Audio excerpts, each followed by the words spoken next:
Have you ever watched a movie and the opening is fast-paced or suspenseful, and as the viewer, you're like, what is happening? You lean in, your eyes widen. That's a hook.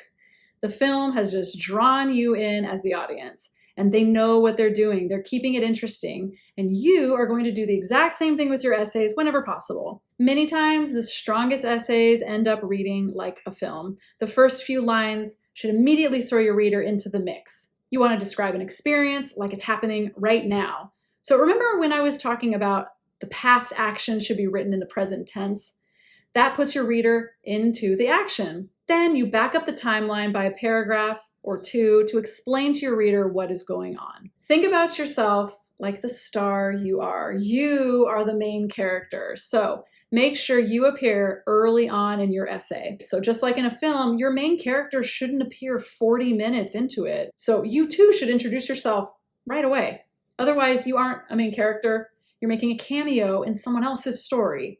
We don't want that. The first paragraph should pique the reader's interest with a vivid, detailed first sentence story and a pivot to the point of your essay, the theme, the thesis. Now, speaking of characters, if you ever talk about another person, just make sure that it moves your story forward.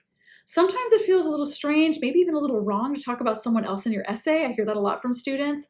But I will say that is something to work through. I've had students talk about how they feel bad sharing a family member's illness, like you're using someone else's misfortune to your benefit to get into college. I want you to let go of that, but more so, I want to challenge you to think a little differently on that. If someone else's story is part of your experience, as in it affects you and how you see the world, it's part of your story. So talk about it. All these things overlap. Acknowledge that it might make you feel funny at first to write about, but when you write about someone else, make sure you're talking about them to drive your story forward. They aren't applying to college. Remember, you are. Another tip, don't get too hung up on the opener when you first start writing. Man, you're going to be there all day. Openers take some time, and they're usually found after you've written a draft. They're likely right smack dab in the middle of the rough draft, and you can pull it toward the top of your essay. And if not, you can write it later. I know it seems counterintuitive to write your opener last, but it's an embellishment that sometimes requires content, all the other part of the story, to access your mind to get the hook.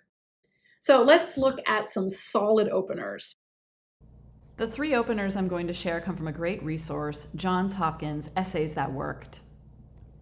This first essay reads, whether I was blowing out candles, writing a letter to Santa, or waiting for the clock to turn 11:11, my one wish growing up was not for something, but for someone.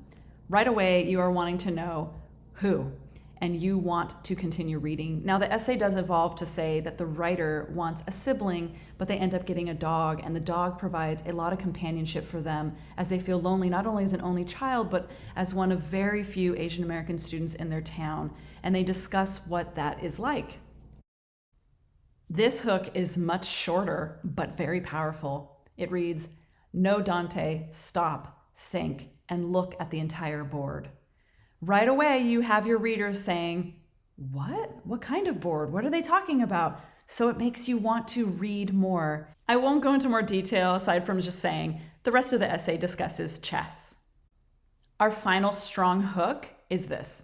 The first lesson I learned as a student pilot is that left and right don't exist.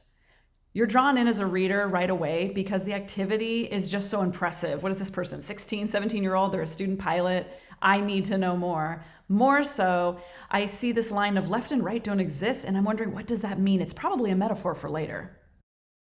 Well, we've covered the first two lines. Let's talk about the last few lines, otherwise known as the closer. So in a closer, your goal is to connect back to the opening without summarizing what's already been said. To do this, you will introduce a new but related thought. It could focus on the future or one final deeper sentiment about how you've changed as a result, or referring to the snippet of the story you began with, the opener, the hook. Those are some do's. Let's talk about some don'ts. So in your closer, avoid academic writing that points to an obvious conclusion, such as, in conclusion. And please watch those cliches. They always come up in the closer. It's a really common spot for them. So what's a cliche? Something like, I know I will thrive at your school, or as long as I can help others, I know I will be fulfilled.